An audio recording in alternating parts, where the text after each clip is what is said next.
Let's go. California, are you crazy? The Houston Texans offense started off with a whimper, and we're going to break it down from so many different angles. Now, some of this is on CJ Stroud. So a big problem has been just a lot of basic first, second down run calls, and you get the second and long situation. So you'll see that the protection here is sliding to the right because there are three players here to the right, but they're actually bringing a slot corner blitz from the left. Now, if this running back is going out for a route, that means that this slot corner blitz from the left is CJ Stroud's responsibility. So, obviously, in a perfect world, you want to work this angle route right here to Joe Mixon, and this is probably a pretty nice gain. So CJ Stroud gets eaten alive here pretty quickly by DJ Reed on the corner blitz, or the slot corner blitz, and he goes down in a whimper. So I'll be straight up with you. It's got to be frustrating as a Texans fan that you started this game so well and you weren't able to get early points. And that's because, well, you couldn't execute in the red zone. But the biggest compliment I could give Joe Mixon is that this guy has a lot of juice. I mean, this is not easy. The guard gets beaten pretty badly on this 3rd and 1, and Joe Mixon bounces it like Clemens wasn't even there, and now it is a foot race. I mean, it's not just that Mixon is running well in a good offense. The offensive structure has not really been all that great. It's that he's looked this good. Right? This version of Joe Mixon has been better than the Bengals version of Joe Mixon last year. And eventually, Sauce Gardner makes the touchdown-saving tackle. I mean, to spin off those tackles and to keep running is pretty daggum impressive. So I hope you hit the subscribe button and ring the bell. I have a suggestion for this Houston Texans offense. I would not be running any empty protections anymore with CJ Stroud because he just doesn't look comfortable. So let's start from the top here. If I were to pick one side of the formation to work, it would actually be this side, right? You're running an out with the tight end right here, and you have this go route from the outside receiver, and if Sauce Gardner is running with the outside receiver, you have this tight end on the out for a nice gain here. Now, that's not what CJ Stroud likes to do. There's a running back that goes out on a route, and then, of course, you have Quinnen Williams, arguably the best defensive tackle in the AFC East.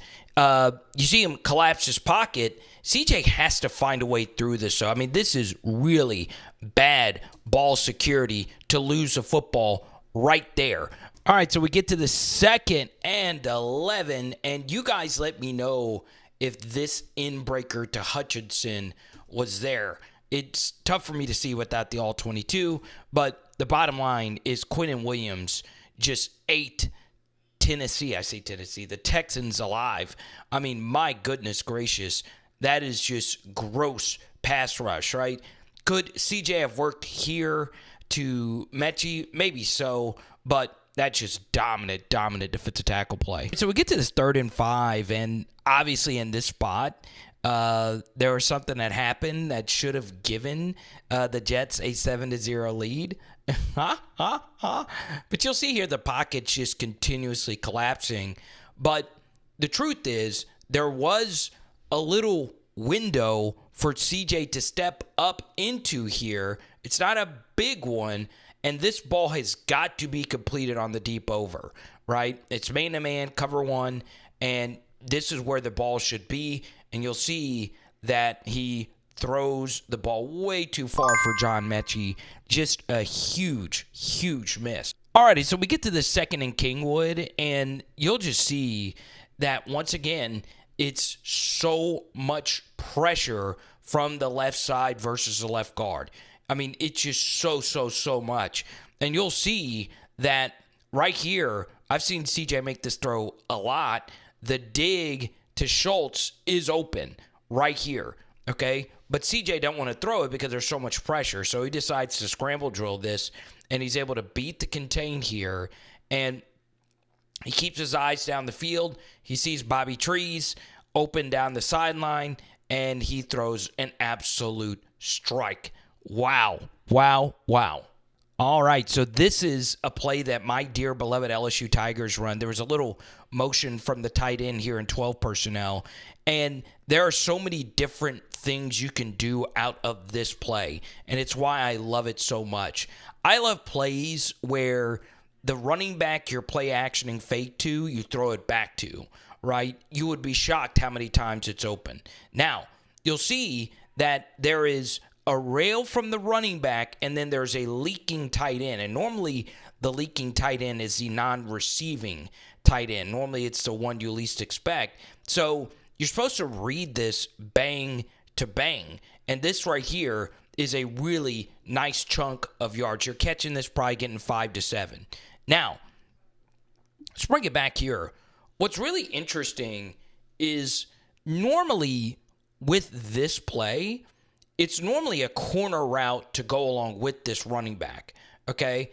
And if that were the case, Tank Dell is scoring. Now, what's interesting is this is actually a corner post. And you'll see that Tank Dell runs the post, and this deep dig is open, okay? So this could have been thrown right here by CJ Stroud. It might be a bang-bang play, but you could throw this and complete it. Now, you could still check it down to your tight end, but CJ Stroud sees all this open field, and he elects to scramble drill. The only problem is there's no receivers to the right side, but CJ shows you some playmaking ability. Obviously, the legs aren't really what he's known for. He is able to cut back. What I like about this play, though, is because there's so much misdirection, it stretches the defense and it opens up the QB scramble. All right, it's 3rd and New Waverly. Man, so many and long situations in this first half. And this is a sign of a truly transcendent, great player. All right? So remember, the left side of the offensive line has really been struggling, right? I think it was Green who got hurt. He was getting destroyed, taken out of the game. And now you're running a twist to the left side. And watch this. CJ is under heavy pressure. Now, we hear it all the time. Well, quarterback X doesn't have the offensive line, and they don't have the protection for them to succeed. Okay, that might be true, but truly great quarterbacks know how to work around it. So let's first celebrate this pocket mobility to sprint out of the way and then step up and reset in the pocket. That is excellent pocket mechanics, right? Could that all have been tighter? Maybe so. But the bottom line is he's stepping up and helping his offensive line out in a major way. And then the next thing I really like about it is, yes, it is man coverage, so it does open up a massive scramble opportunity, but CJ Stroud keeps his eyes down the field, and he sees that this deep over from Tank Dell is starting to open up, and he's got to throw it quickly because there is a safety at the E of Jets. So that safety is barreling down, and CJ has the arm strength to fire this thing on in there for a huge gainer to move the chains, first down. Excellent stuff, and Joe Mixon would go on to bang it in there. So obviously no Nico Collins, no Steph Diggs for the rest of the season. It's going to be tough, so it's going to become the Tank Dell show, and this is a perfect call on 3rd and medium. Mesh, okay? It was just 2 shallow drags. If they're playing a lot of man coverage, which they are, mesh is one of the best calls, and you get a little bit of a pick here, and this man coverage defender on Tank Dell is just never going to get over there. You can see this linebacker doesn't see Tank crossing right here, and it's just too late. That's more great design. It's honestly simple design. That play is run all the way until high school to college to the NFL on 3rd and medium. Good stuff, getting out schemed, and it's a huge game. So now we get to this next drive, and this is a big problem with the Texans offense. Until they figure out this left guard situation, your offense is just not going to be able to function, right? Quinnen Williams destroys the left guard again, and thankfully the left guard didn't commit a holding penalty. I would have knocked you out of field goal range. Yes, once again, we see basically the same route concept here that CJ passes up, right? I love running and throwing this out based on the leverage of this DB. Once you see that this corner is bailed out right here, the ball should be going right here, instead of throwing hopeful go balls, right? I understand things are being sped up and CJ got destroyed there, but there's no need to not throw the out, especially since Bobby Trees would have been able to run right out of bounds. So we get to the second down play, and something does open up here, but it's not really anything of note, right? You would like to see CJ just throw this check down right here, but I also understand him not throwing it because, you could get tackled in bounds. But that's probably where he should go with it. He gets to it late, and there's really nowhere to go. This does look like it's open up, but it really isn't because there's just so much pressure by then, and it sets up third down. As you can see, this is a big problem if you're a Texans fan. Third and 8.4 yards to go on average. It's not good, right? And you get another third and Sugarland, right? It's a long amount of yardage, and CJ was just a little off. I would be too if I didn't have Nico Collins and I didn't have Stephon Diggs, who's out for the year now, and you had problems with your starting left guard. He gets hurt. Your backup left guard, Quentin Williams, is just dominating you. But any Texans fans would tell you that you're concerned about the Bobby Slowick offense, right?